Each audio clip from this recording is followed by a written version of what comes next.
Clément Plotin, charpentier.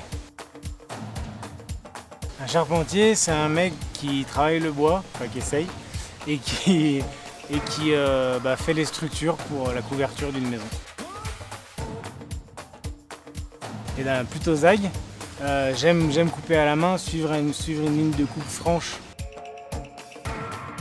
Il faut qu'il soit conscient qu'il ne va pas faire, ce qu'on disait tout à l'heure, il ne va pas faire de la vraie charpente tradie. Il va surtout chercher à s'adapter et beaucoup à respecter aussi la manière de travailler des Népalais.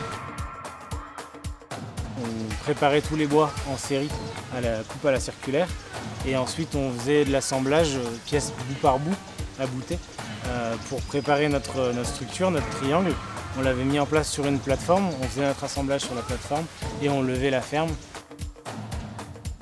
En gros, on avait 30 mètres cubes de bois et on travaille à peu près depuis fin février sur la charpente sans quasiment s'arrêter.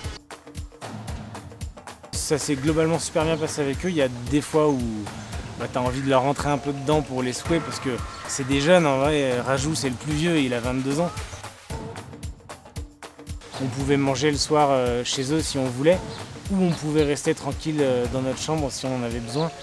Donc on était à la fois en immersion totale et à la fois en autonomie aussi, donc c'était vraiment apaisant.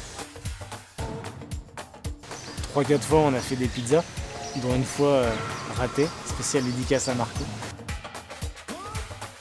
Ferme tradie sans concession.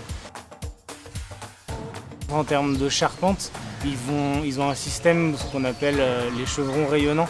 Dans un angle, un arrêtier, ils font tourner les chevrons en fait. Et ça donne un effet un petit peu stylé à la charpente. Alors la base de la charpente, c'est le triangle, parce qu'on dit toujours qu'un triangle est indéformable.